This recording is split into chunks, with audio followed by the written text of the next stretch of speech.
That's the ball. Dang.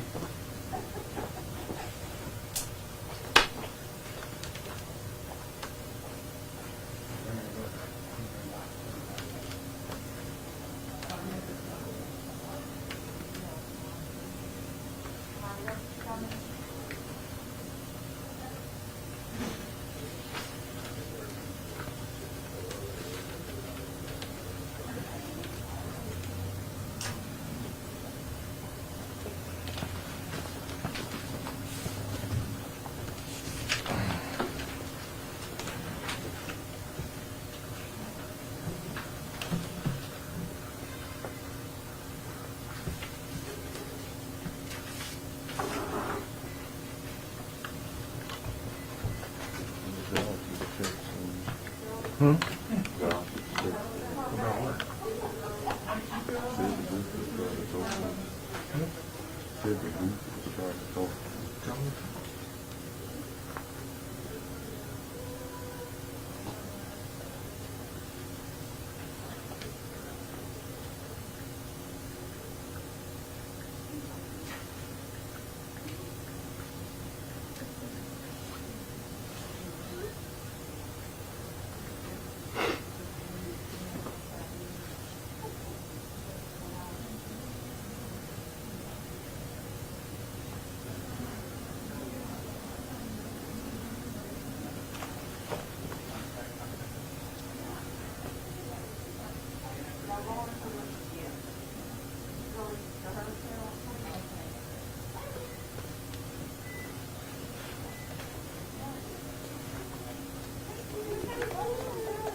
This is a mic check 1 2 3. Mic check 1 2 3 1. Mic check. Mic check 1 2 3. All right.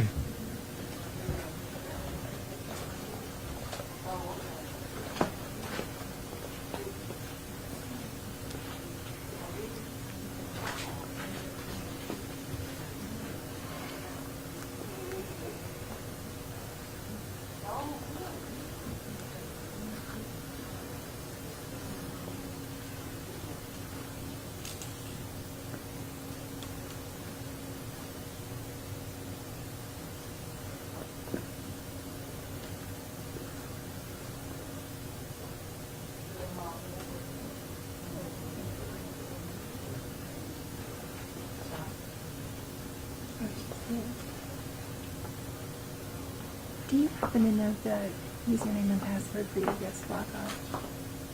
If you don't, it's okay. I don't. It's okay. Brandon? Do you know the username and password for your guest Wi-Fi? If you don't, it's okay. It's fine. No problem. We can do however you want to do it, but what, if you want to do it when it's time, maybe that looks better, but I'm up there. But I'm gonna choose the numbers and like we talked about, and then just. We have about a minute and a half. Thank you. Okay, if you want to stand up there and just, if you don't want to stand up. I'm gonna head on up over here, stand over here. Sharp 36. That's fine. Take it.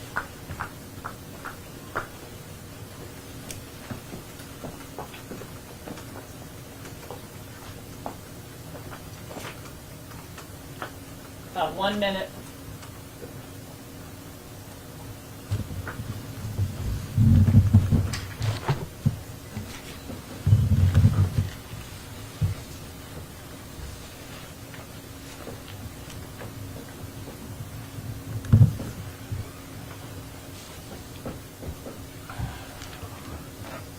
Stand by.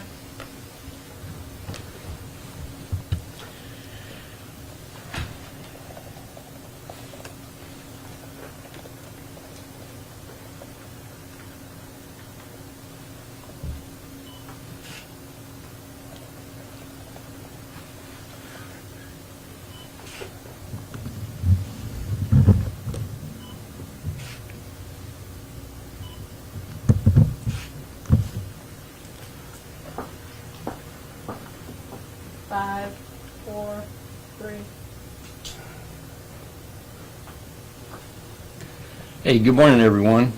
Thank you for taking the time to join us this morning. We appreciate you being here. We wanted to take this opportunity as the holiday is coming upon us to just speak directly to the people of Alabama and to answer questions, if we can do that, about what we see taking place with respect to COVID.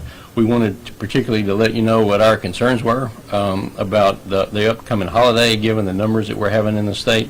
And then again, we'll certainly be willing to answer any questions you have about this or any other matter. Alabama is seeing its numbers go up, just like every other state in the country right now. We are not headed in the right direction. We are adding a couple of thousand new cases a day, at least, that we are aware of. Since this response began back in February in the United States, we have had more than 12 million cases of COVID-19 so far, and yet we are now adding about 1 million cases per week. So let me say that again. We've had more than 12,000 cases in about 9 months, but we added 1 million just last week alone. And the numbers seem to be continuing to head that way. There is unchecked spread of COVID-19 throughout most parts of the country and throughout many parts of Alabama as well. We have had more than 230,000 Alabamians that have been infected so far.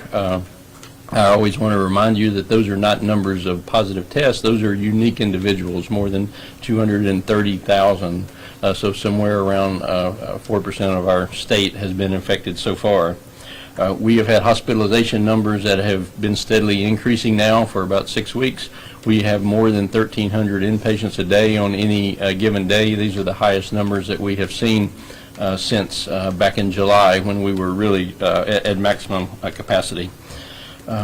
We have about 1.5% of all of our cases that have resulted in death so far in Alabama. That's fairly consistent with what a lot of other states are seeing. Some are unfortunately even worse than that. Just to remind you, 1.5% seems like a low number, but that's about 15 times the death rate we see with influenza. And 1.5% of 4.9 million Alabamians, that's about 75,000 deaths. That 75,000 is a number bigger than all but about 6 cities in our entire state. That's what we might expect if everyone in our state were to become infected. So this is the time for people to be vigilant. This is the time to be careful and to think about what you're going to be doing. Please think about taking responsibility for your behavior so that you don't inadvertently infect someone that you're around.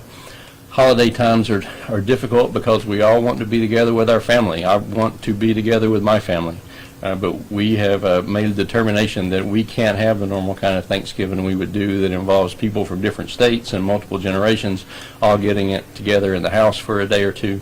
It's just not practical, and we're not going to do that. My wife and I are going to stay home on Thanksgiving, just the two of us, and if we're able to see family, we're going to have to figure out a way to do it safely, one person at a time, and not even clear that we'll be able to do that. For those of you that are going to travel, please do everything you can possibly do to keep yourself and your loved ones safe. We don't want this to be the last ever Thanksgiving for someone in your family, like your parents or your grandparents, particularly when prevention of disease is so preventable, if we can only do the things that we're supposed to do. What kind of Thanksgiving we have is going to go a long way to determining what December looks like. What's our holiday season going to look like, and what kind of numbers are we going to be seeing then? What situation is our hospital going to be in at that time? Are we going to be here a month from now trying to have this same conversation? I really, really hope not. We have some particular guidance around Thanksgiving, and we have published that, but I really wanted you to hear from Dr. Mary McIntyre, who's the Chief Medical Officer at ADPH, who wanted to give us some specific comments around Thanksgiving and the holidays. Dr. Mack. Hopefully you can hear me clearly. I'm not going to take my mask off. I'm one of those people that fall into the high-risk categories we talk about, that really needs to avoid being with other people during the holidays, especially if they're not in the same household with them.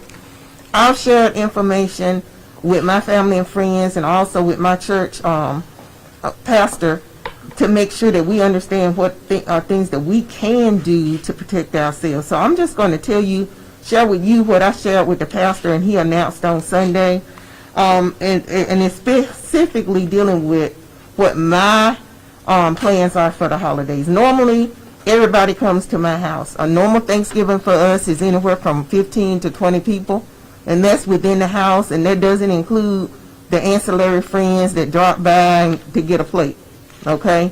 This Thanksgiving, what we're doing is limiting the total number to under 10, and we're only adding one household that's not within my house. We have 4 people.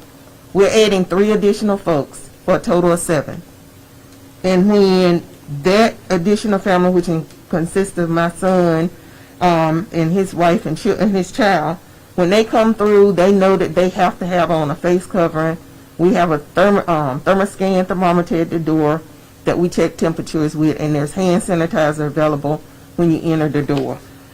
They will keep on their face coverings until we can get people separated where they are more than 6 feet apart.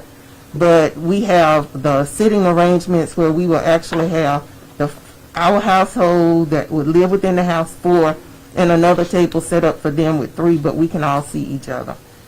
The plan is that once we've done the initial screening, that we will ask my oldest daughter is setting up a Zoom video conferencing for the ones that are in another state and the ones in North Alabama, so that we can all see each other. We're trying to coordinate our dinners to eat around the same time. And what we normally do on Thanksgiving is we do what do we have to be thankful for round with everybody, and that includes the children doing it. And at the end, my husband always prays and does the blessing for everybody. The plan is to do the same thing, so we're trying to work through that via Zoom. I will do the serving. Normally, everything's set out with the burners going to keep everything hot. And everybody serves and themselves and gets what they want repeatedly. We will not be doing that. I'll be doing the serving, so there's only one person handling the utensils to reduce the risk of spreading infection. And I'm really careful about how I interact with other people, and that I maintain face coverings at all times when I'm out and about, where I cannot maintain a 6 feet of distance. And even when I can. My boss will tell you that I put myself in a corner. If we have a meeting in the office, I'm away from other people. I also do a lot of stuff via calling in. And what we will also do is make sure that once that's done, that we also have paper utensils, cups, and plastic or paper when it comes down to anything that's disposable, so we won't have to be worrying about trying to wash and potentially cause issues with infection. So separate tables. One of them is actually we have the ability to do outdoors if we need to move there if the weather permits it. And that's something we would recommend for people to do. There have been several folks that have done interviews with not just home health officials to try to see what we were doing, but also with others to try to get the message out. And that's why we need you to spread the message that if we want to live to see another Thanksgiving, and I do, that it may mean stepping back this Thanksgiving and limiting the number of people and some of the things that we do. Now is not the time to get out to do Black Friday shopping. And you all have seen where they've also been spreading out so you didn't have just one day so that you can get bigger crowds. But there are recommendations on the CDC website. And for anybody who needs that information, there are actually handouts and stuff on CDC's website about what you can do and recommendations of other things to do that will allow you as a family to still be able to communicate. And that's where we are. So people, we want you to remember that this is one Thanksgiving, hopefully out of many to come, that we may have to make some changes and should make changes for this holiday season. But that is to allow us to hopefully have many more in the future. And that's it. Thank you. Thanks, Dr. Mack. Ladies and gentlemen, we're not going to get a do-over on this, all right? This is a big national holiday, and we are in the middle of a pandemic, and our numbers are worse than they have ever been during this entire response. Please be careful. Please be safe, and please try to take care of those people who are most vulnerable. those people you know who are seniors, those people who have chronic health problems, those people that you love and care about. You're not going to get another chance to do this over. I wanted to take just a few other minutes just to update you on a couple of other topics. The vaccine effort continues. As you know, we've had some very encouraging news in the past couple of weeks related to vaccines. We have the first application for an emergency use authorization submitted to the FDA. That was done by Pfizer on Friday. The FDA has said they expect to take about 3 weeks or so to evaluate that, between 2 and 3 weeks to evaluate that. Once that approval is granted, Operation Warp Speed will begin shipping vaccine to Alabama right away, even though there will still be another step or two. The Advisory Committee on Immunization Practices will still need to review the vaccine information and make their recommendation. But while they are doing that, vaccine will be on its way to Alabama already at that time. We are working with a number of places that are able to receive and store the vaccine until we get final approval to use it. We expect that we will get good news from the FDA and the ACIP based on what we know so far. If we get the recommendation that this is a safe and effective vaccine, then we will begin administering it just as soon as we possibly can. I intend to take the vaccine myself. I'm not high priority on the list. There will be a lot of people who come before me, but when my turn comes on the list, I certainly am confident that if it is approved in this manner, it'll be safe for me to take, and we expect that it will be effective. We have a plan on what our prioritization looks like on who will get the vaccine first. As you know, it is going to be a scarce resource at first. There are going to be limitations on who can receive it and where it can be stored based on the cold chain requirements and the storage and handling requirements. And there also will not be that much of it since the first batch will be distributed all around the country. But all states are prioritizing healthcare facilities and healthcare workers in order to preserve that critical infrastructure of our healthcare system. We will include first responders of many types in that as well, all within our very first phase 1 response. Also part of phase 1, after we begin addressing healthcare workers, will include those people who are most at risk for serious complications, those people with certain comorbidities and diseases that put them at high risk for illness or death. So we'll be distributing that information to you a little bit later this morning on what exactly the priority groups look like. We do know that the ACIP will be probably issuing some recommendations on what they think are priority groups, and so we may end up fine-tuning that a little bit based on that guidance, but we'll keep you updated on that.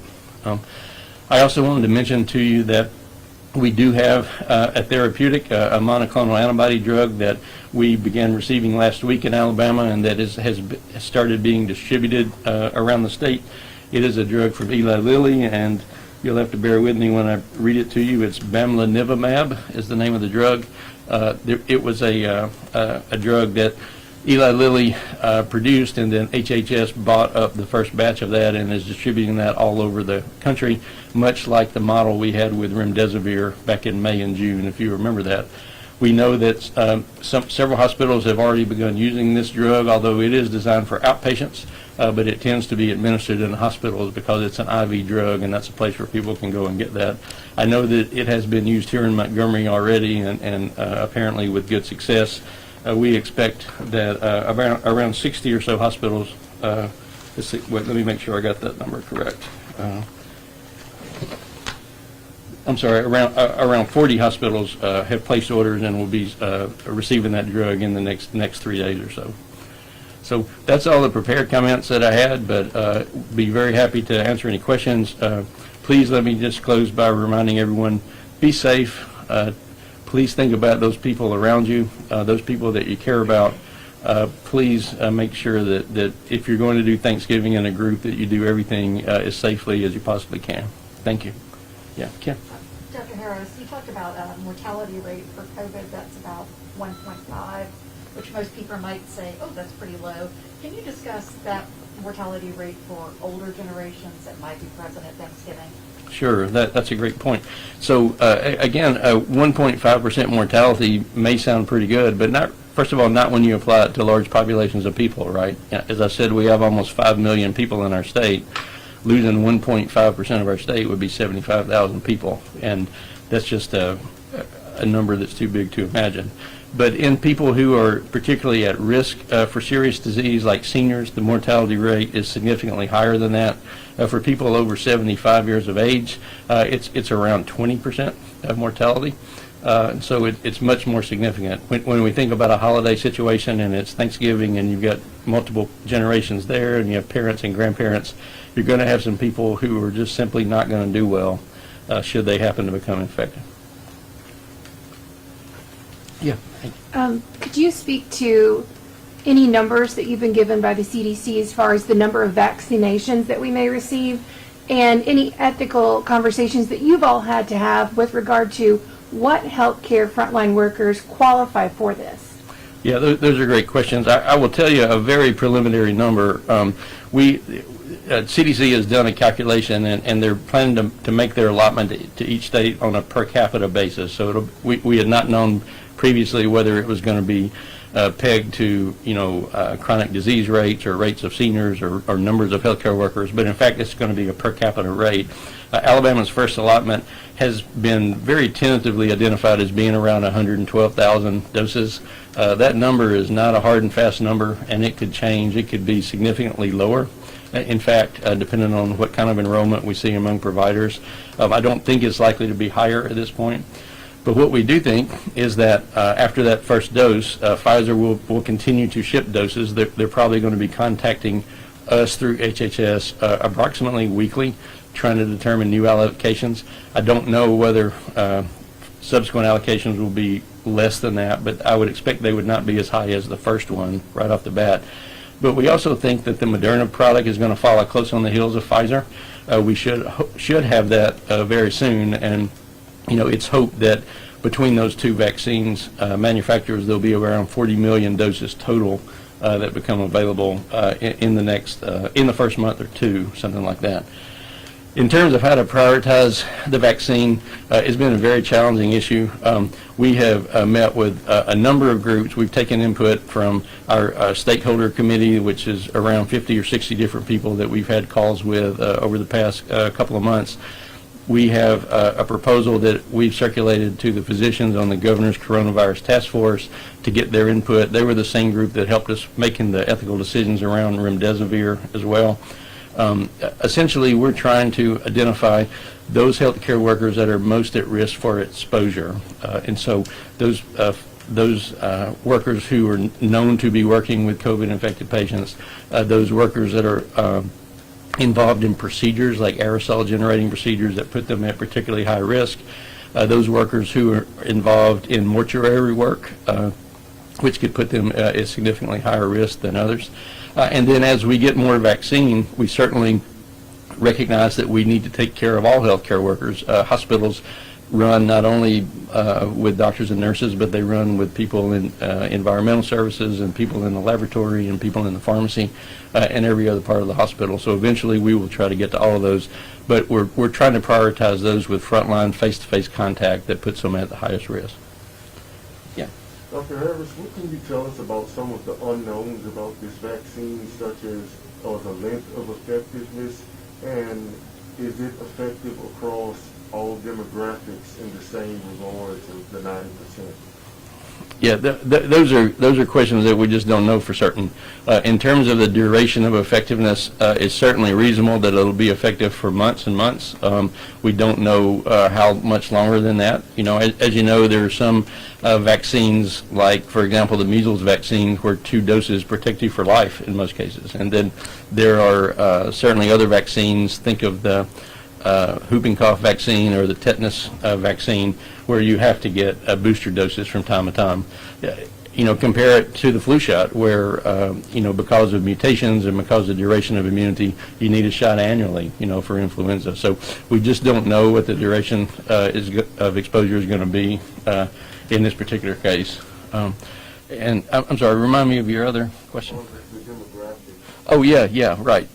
So each one of these vaccine companies designed its own clinical trial, and who the vaccine is approved for use in is determined by the people that they enrolled in their studies. So, for example, we know already right off the bat, that none of these first 3 vaccines have enrolled enough pregnant women or children in order for FDA to make recommendations about use in those groups. Now, they're continuing to try to enroll people, and there are other vaccine products that are trying to enroll those groups, so we may have recommendations soon, but we don't know about those groups in particular. In terms of age differences or racial differences or comorbidity, we think we have a pretty good mix of patient populations that will allow them to extend that to all those groups. But FDA really has got to ultimately determine that. And so what I mean by that, if that's not clear, is if a study doesn't include enough people with, say, diabetes or heart disease, it may be that that vaccine is not approved for that particular group. And so the vaccines are not going to be interchangeable. Not every vaccine product may be appropriate for any given person, and you may need to, get one but not be eligible to get the other. Also, the first 3 vaccine products that we know of are going to require multiple shots. They're going to require 2 shots separated by either 21 days or 28 days, and so whichever product you start with is the one you need to continue with. Yeah. You just mentioned that they're not approved particularly, or they won't be approved particularly for women who are pregnant or may become pregnant. That eliminates maybe half of the people who work in your state's healthcare system. Is that a concern? Sure. I think that's exactly right. I think we understand that they're not going to be approved for women who are pregnant. In terms of women who may become pregnant, that's an extra step a provider is going to need to take and have a conversation with a patient if they're eligible otherwise to receive the vaccine. Because we're concentrating in many cases on seniors, the seniors who are healthcare workers are going to be the very first of the first, and so that might not be an issue in that group. But in other groups, it's definitely an issue. I don't know, but I expect it will be approved for women of childbearing age as long as they're not known to be pregnant. But we really have to wait and see what that guidance is on that. So, yeah. Can you talk about the concerns of storage for especially like the Pfizer vaccine that requires really extreme cold temperatures? Is there a concern about, especially for the first indication of people getting vaccinated, and also about rural healthcare workers? Is there a concern about reaching them? Sure. So those are great questions. All of the vaccine products so far, as you know, have different storage and handling requirements and different cold chain requirements. And the one there are so many moving parts, it's hard to even keep track of them all. But the Pfizer vaccine in particular has some pretty stringent cold storage requirements. It needs to be held in a minus 80 degrees C freezer. We reached out several weeks ago to facilities around the state to determine who had that capacity. We know of some that actually ended up buying freezers in order to be able to do that.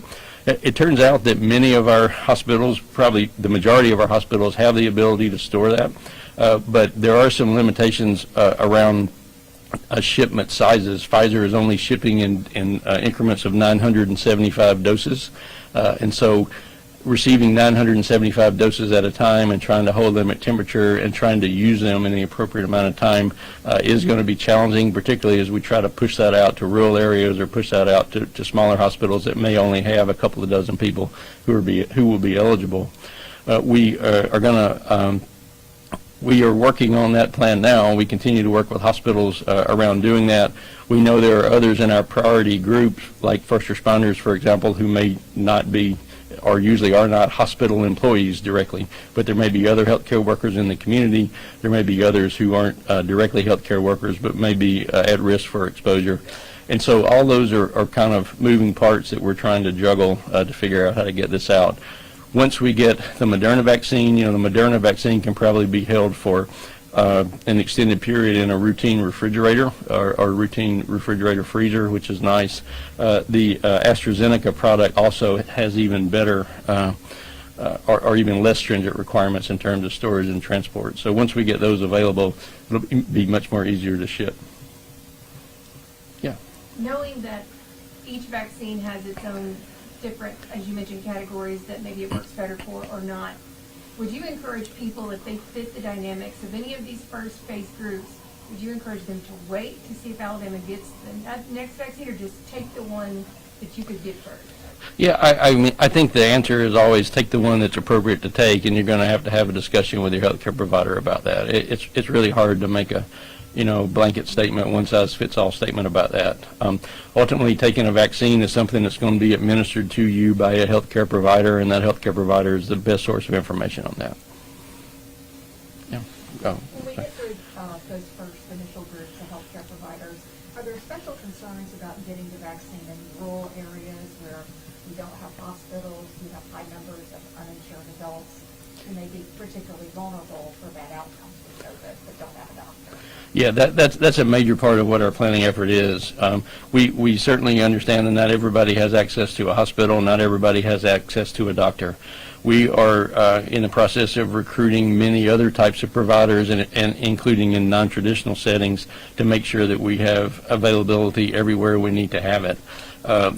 As we move, particularly as we move into phase 2, we will probably try to find anyone who can be a provider and try to have them enrolled in our program to do this. So pharmacies will be included. Most counties, or all counties, have pharmacies. There may be dental offices that have the ability actually to give vaccines. We've had conversations around that. Community health centers are found in every county, or just about every county around the state. And in public health, we'll be doing immunization as well. And I need to remind you that there's no charge for these vaccines. They're being given free to the states, and so there won't be a charge to people for this.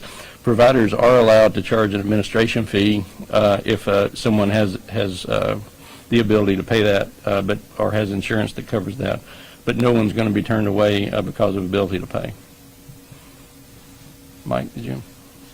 Yes, I know there's no hard date, but it seems like the most recent dates I've seen are mid-December when the first round could be available. Is that, you still pretty much on track for that, or is that Yeah, realistic? that's what we think based on the fact that the EUA application was submitted on Friday. So we, as you may have heard, had CDC here last week working with us on finishing up our plan. We have set a date of December 7th to have everything, finished and ready to go. We don't think we'll have vaccine on December 7th, but it could be within 2 or 3 days after that. But certainly we think by mid-December.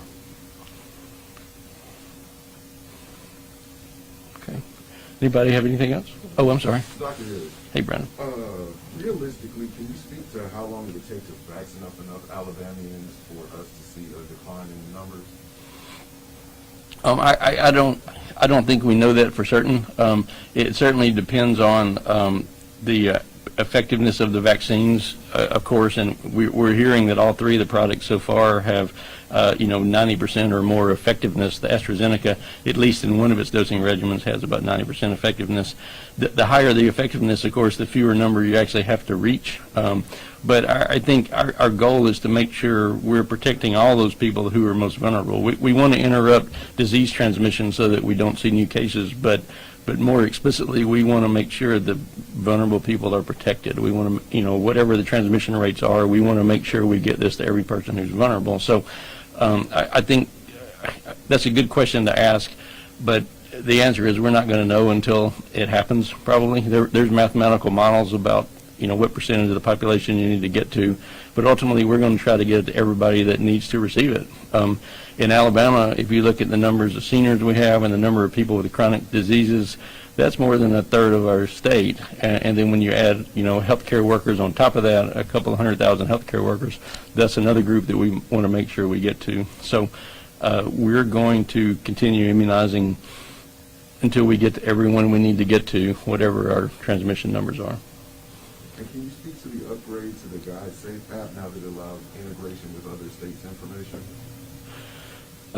Yeah, there was that was kind of interesting news. The GuideSafe app, as you know, developed by UAB using the Apple Google notification technology, has been connected through the Association of Public Health Laboratories to a server that allows other users in other states to also be in the notification pool. And so when people from other states who are using that app travel to Alabama, or if Alabamians, travel to those states, the app will work in those states as well, just the same way that it does here. So it's actually a very neat and clever concept, and it's become a little bit broader in terms of where it can work. Yeah.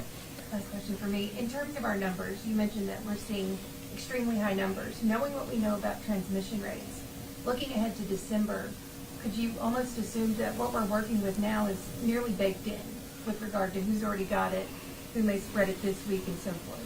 Well, I mean, there's nothing that's irreversible, and people in Alabama have the ability to stop this in the next 2 weeks if they can just take responsibility and do what they're supposed to do. I would say we're really scared about what December is going to look like based on what we're seeing right now, but it's not inevitable. It doesn't have to continue on this upswing, and now's the time to that you can make a difference. I mean, now is the time to take responsibility. Just stay home. Stay away from others who are vulnerable. If you have to get out, make sure you're doing everything possible to keep yourself and other people safe. We don't have to have a terrible December, but I am worried about what we're going to see. You have anything? Okay. Any other questions? All right. Well, listen, thank you all for being here today. We really appreciate your time. Thank you for helping us to get this message out, and I hope everybody has a very safe Thanksgiving.